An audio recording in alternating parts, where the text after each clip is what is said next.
Great morning. मैं भूपेश आनंद आपके सामने एक नया लेक्चर, नई उमंग, नई एनर्जी के साथ आ गया यार। Lecture number 12 and we are doing intro of cost accounting, cost management. बेटे अभी मैंने चैप्टर स्टार्ट ही नहीं किया, रात अभी बाकी है, बात अभी बाकी है। अभी तो यार क्या बताऊं, अभी तो महफिलें जमेंगी, बातें होंगी, चर्चा होगी, एग्जाम्पल्स होंगे, क्वेश्चंस होंगे, बट अभी उसकी तैयारी चल रही है। अभी तैयारी है बेटे, अभी हम डेस्टिनेशन पे स्टार्ट ही नहीं किया। बस आप रजिस्टर ओपन रखना, नोट करते रहना, जैसा जैसा मैं एग्जाम्पल दूं उसको करना, लिखना, समझना। आइए great morning lecture 12 quote of the day. बड़ी प्यारी सी कोटेशन लिखी है जी मैंने। No matter now how you feel, get up, dress up, show up and never give up। क्या बढ़िया सी बात लिखी है। आपको क्या फील हो रहा है, पास्ट टेंस में क्या हुआ, छोड़ो ना यार, खड़े हो जाओ, उत्तिष्ठा चलंती, चलो, तभी लाइफ में सब कुछ मिलेगा। भोर भई अब रैन कहां जो सोवत है। सुबह हो गई यार, पास होना नहीं होना, फर्स्ट अटेम्प्ट में क्लियर करना है, अच्छे मार्क्स लेकर आने हैं। जो सोवत है सो खोवत है यार। आइए इन सभी बातों के साथ मैं भूपेश आनंद लेक्चर नंबर 12 में दोबारा से आ चुका, management classification on the basis of management decision making. और मैं आज के इस लेक्चर में बड़ी प्यारी सी 2-3 कॉस्ट बताऊंगा। जैसे पहली कॉस्ट बताऊंगा इंप्यूटेड कॉस्ट, और आप इसका नाम रख लें इंप्लिसिट कॉस्ट, और दूसरी कॉस्ट बताऊंगा एक्सप्लिसिट कॉस्ट। दोनों ऑपोजिट हैं। जैसे जैसे आप बचपन में ना ऑपोजिट वर्ड्स करते थे, सुबह मॉर्निंग नाइट, सनलाइट सनसेट करते थे ना, on the same basis implicit अगर समझ आ गया तो एक्सप्लिसिट समझ आ ही गया यार, because both are opposite. implicit and explicit both are opposite। आइए मैं चाहता हूं कि आप इसको नोट करें बड़ी प्यार से। मैंने एग्जांपल्स आपके लिए सोचे, और ऐसे ऐसे एग्जांपल्स दिए कि आपके पूरे कंसेप्ट क्लियर हो जाएंगे, बट कंडीशन इज आपको लिखना है। हेडिंग लिखिए implicit कॉस्ट, उसका दूसरा नाम है imputed कॉस्ट, उसका तीसरा नाम है नोशनल कॉस्ट, उसका चौथा नाम है हाइपोथेटिकल कॉस्ट, उसका पांचवा नाम है डमी कॉस्ट। और एक बात मैं बता दूं, this cost no doubt is a dummy, but it has to be considered while taking decision making. इसका मतलब एक बच्चे ने कमर बिल्कुल सीधी कर ली और बिल्कुल ध्यान से बैठ गया पढ़ने के लिए। उसने कहा मास्टर ये कह रहा है, भूपेश आनंद ये बोल रहा है that this cost is to be considered while taking a decision. Yes, no doubt it is hypothetical, no doubt it is dummy, no doubt ये आप सोच रहे हैं। मुंगेरी लाल के हसीन सपने आप सोचते रहते हैं। वो कॉस्ट जो आप सोच रहे हैं कि अगर ये ना करता तो वो करता, अगर वो करता तो ये होता, that cost is named as imputed cost. बेटे बड़ा मजा आने वाला है, आप बस लिखो, it does not involve any specific cash payment. पहली बात, इस कॉस्ट में कोई भी कैश पेमेंट नहीं जाती, क्योंकि हाइपोथेटिकल है, क्योंकि डमी है, क्योंकि आप सोच रहे हो, क्योंकि आपके मन की भावना है। बेटे हम चर्चा कर रहे हैं, ये थॉट्स हैं। It means no cash payment is involve. ठीक है जी। Second, it is hypothetical cost, वो तो हमने कह ही दिया। दीज कॉस्ट, क्योंकि आप एक्चुअली में कुछ नहीं पे कर रहे, एक्चुअली में आपके सपने, आप मुंगेरी लाल हो, आपके हसीन सपने आप सोच रहे हो, it is not to be included in financial statements. बेटे फाइनेंशियल स्टेटमेंट्स में इसको इंक्लूड नहीं करेंगे यार। आपने एक्चुअली में पेमेंट थोड़ी कर दी है, you have not paid anything, you have not paid. आपके ये थॉट्स हैं यार, थॉट्स को थोड़ी फाइनेंशियल रिपोर्ट्स में लेकर आते हैं। ऐसे तो फिर फाइनेंशियल स्टेटमेंट का कोई मीनिंग ही नहीं रह जाएगा, they will become meaningless. And financial statements are true and fair view of the transactions happened during a particular accounting period and these are not the transactions. आप सोचते रहते हो. आपको याद है मैंने एक अपॉर्चुनिटी कॉस्ट में आपको बताया था एक एग्जांपल एमबीए का कि that you have cleared a JEE. आप आईआईटी इंजीनियर हो, आपने अभी अभी आईआईटी क्लियर किया है, आप एक क्वालिफाइड सॉफ्टवेयर इंजीनियर हो और आप ने इंटरव्यू दिया. इंटरव्यू में आपको ऑफर लेटर मिला और ऑफर लेटर में आपको पे मिली, बट अचानक आपके मन में आया कि मैं एमबीए कर लेता हूं और एमबीए आपको आईआईएम अहमदाबाद में एडमिशन भी मिल गया and you want to do 2 year regular course of MBA और आपने एमबीए ज्वाइन भी कर दिया. इसका मतलब वो जो ऑफर लेटर आपको मिला उसको ठोकर मार दी. इंटरव्यू दिया, ऑफर आ गया, अपॉइंटमेंट आ गई, बट ज्वाइन नहीं की. तो मैंने कहा था कि आप एमबीए डिग्री करने की क्या कॉस्ट समझते हो. तो बेटे वो देखो मैंने वही लिखा है, जो कॉस्ट एक्चुअली में नहीं लगती. पहली बात, चलिए इसको अभी देख रहे हैं. पहले मैं चाहता हूं एग्जांपल आपको बताऊं. ये रहा बेटा एग्जांपल. आप आईआईटी थे, आपने ऑफर लेटर आ गया, आपने एमबीए ज्वाइन कर लिया. अच्छा, जब आपने एमबीए ज्वाइन किया तो we want to find out how much is the cost of doing MBA. तो मैंने कहा 2 तरह की कॉस्ट होगी.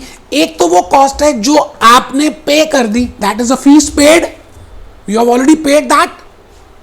And the second type of cost is opportunity cost, जो आपको पैकेज मिल सकता था.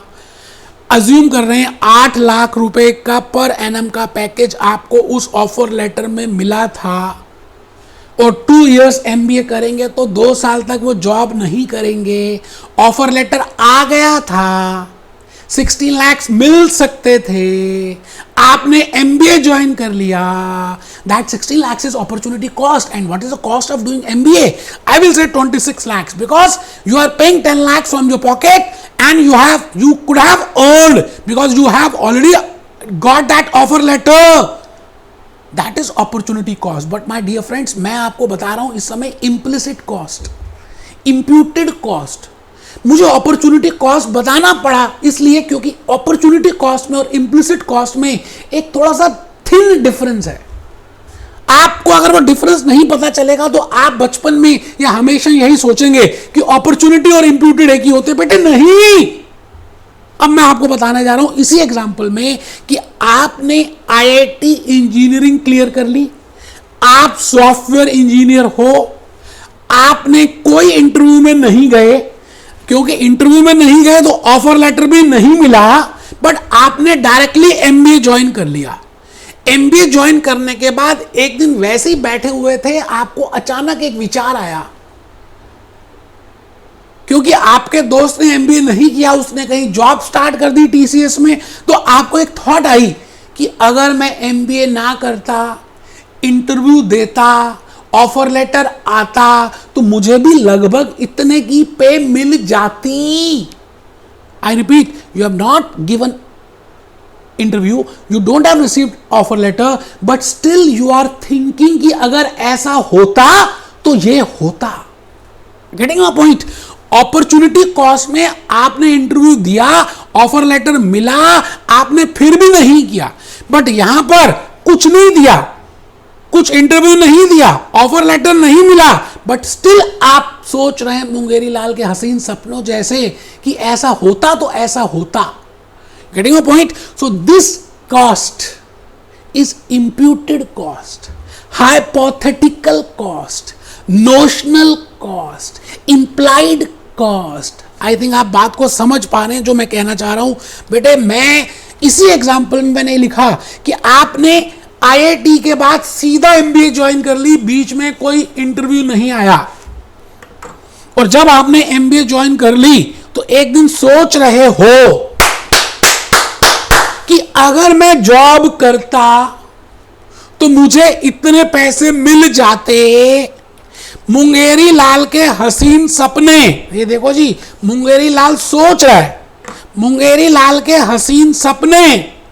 Imputed cost, implicit cost, hypothetical cost and dummy cost. But my dear friends, this cost has to be considered by a management accountant, by a cost accountant while taking a decision.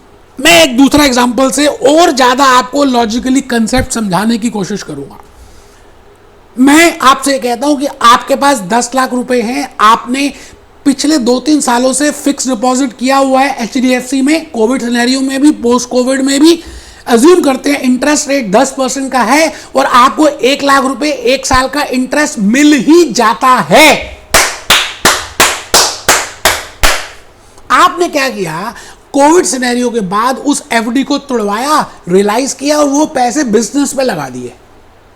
इसका मतलब वो जो 1 लाख रुपए आपको मिल रहे थे अब नहीं मिलेंगे, क्योंकि आपने वो बिजनेस में पैसे इंप्लॉय कर दिए. अब मैं आपसे पूछूं कि वो 1 लाख रुपए जो एफडी तोड़वाकर आपने पैसे 10 लाख बिजनेस में इन्वेस्ट किए, वो जो 1 लाख रुपए का जो इंटरेस्ट था, whether that is imputed cost or whether that is opportunity cost, my dear friends, कमर सीधी करके बैठिए. वो 1 लाख रुपए आपको मिल रहे थे, अब नहीं मिलेंगे, इसलिए वो अपॉर्चुनिटी कॉस्ट है. बट मैं अगर इसी बात को थोड़ा सा मॉडिफाई कर दूं, इसी एग्जांपल को, कि आपने एफडी नहीं कराई होती, आपके घर में बोरी में 10 लाख रुपए होते, आप उसको बिजनेस में इन्वेस्ट करते और एक दिन सोचते कि अगर ये 10 लाख मैं बिजनेस में ना इन्वेस्ट करता और वहां पे इन्वेस्ट कर देता तो मुझे ये मिल जाते. Getting my point? So in that case, because you have not done actually that investment in FD, I will say in this case, that is the case which I am discussing now. जब आपने पैसे बोरी में रखे हुए हैं, FD नहीं कराई और आपने वो 10 लाख बिजनेस में लगा दिए, तो आप वो 1 लाख रुपए की जो इंटरेस्ट कॉस्ट है उसको इंप्यूटेड कहेंगे, इंप्लाइड कहेंगे, इंप्लिसिट कहेंगे, डमी कहेंगे, हाइपोथेटिकल कहेंगे. तो बेटा वही बातें मैंने लिखी हैं, आप छोटा सा लिख लें रिलेशनशिप, तो आप जब रिवाइज करेंगे तो ज़्यादा अच्छा लगेगा. मुंगेरी लाल HDFC fix deposit 10%, 10 lakhs, interest earned 1 lakh. Now rupees 10 lakh has been invested in a business. Now it will not be considered. It will not be considered because it is a opportunity cost. But the point is, if you have not invested in HDFC, आपके पास बोरी में वैसे ही पैसे पड़े हुए थे, आपने HDFC में तो इन्वेस्ट किया ही नहीं, आपके घर में 10 लाख थे, आप सीधा गए बिजनेस में इन्वेस्ट कर दिए और कुछ दिनों के बाद ऐसा सोचा कि इसका ये हो सकता था, तो मैं कहूंगा that is implicit cost and that has to be taken into account while taking a decision. आइए जी, मैं लास्ट में आपसे ये कहता हूं कि आप last point, last difference, last cost आज की लिख लें, which is opposite of implicit cost. That is explicit. Explicit और आउट ऑफ पॉकेट. बड़ी सिंपल सी बात है. इम्प्लिसिट में कहता हूं कि कुछ पैसे बाहर नहीं जाते, तो मैं कहूंगा एक्सप्लिसिट में पैसे बाहर जाते हैं, आउटफ्लो विल बी देयर. आप जो सैलरी पे कर रहे हो, आप जो वेजेस पे कर रहे हो, आप जो इंटरेस्ट पे कर रहे हो लोन में, that is actually you are paying, that is a fact, that is not a fiction. So that type of cost is named as explicit cost. तो लिखेंगे बेटे आउट ऑफ पॉकेट कॉस्ट. बड़ी simple सी प्यारी सी बात. आइए ना बेटे, आओ आओ जी, दिल से दिल लगाओ जी, आउट ऑफ पॉकेट कॉस्ट लिखो जी. एक बच्चा कहता सर आपने लगान मूवी दिखाने, दिखाऊंगा बेटे, अभी दिखाऊंगा, लास्ट ओवर दिखाऊंगा. जब वो आखिरी ओवर में नो बॉल हो जाती है, कितने जोश के साथ वो खेल रहे होते हैं, आपको भी उतने जोश से पढ़ाई करनी है. तो पहले लिख लो out of pocket, it involves payment in cash. Example wages, salaries, interest paid, opposite to implicit cost. आइए जी, आइए, मैं भूपेश आनंद आज आपके सामने एक ऐसी बात दिखाने जा रहा हूं बेटे. लगान मूवी, मैं लगान मूवी का आखिरी सीन दिखाने जा रहा हूं, जब बस 5-6 रन ही चाहिए और 3-4 बॉल्स ही रह गई हैं. लेकिन जोश देखिए, पता नहीं क्रिकेट है क्या, लेकिन जोश, जब आप कोई भी काम फ्रीक्वेंसी से करते हैं, जोश से करते हैं, तो पूरी कायनात वो काम आपको पूरा करा देती है। आप देखिए,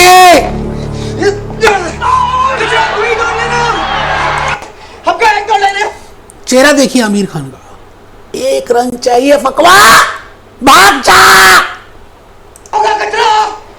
छू के भाग बेटे, आपको भी एक्शंस लेने हैं और आगे भागना है।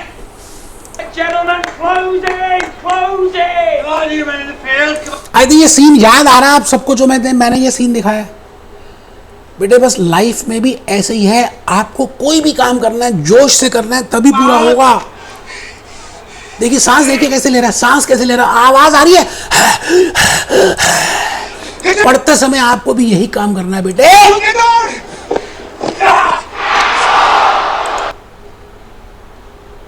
आई थिंक आप सेंस समझ गए जो मैं कहना चाह रहा हूं। मैं लेक्चर नंबर 13 में मिलूंगा। अभी मैनेजमेंट डिसीजन मेकिंग की क्लासिफिकेशन की कॉस्ट खत्म नहीं हुई बेटे। एक एक पॉइंट को एक्सप्लेन कर दूंगा यार, एक एक बात को एक्सप्लेन कर दूंगा। Be happy, B jolly, B cheerful.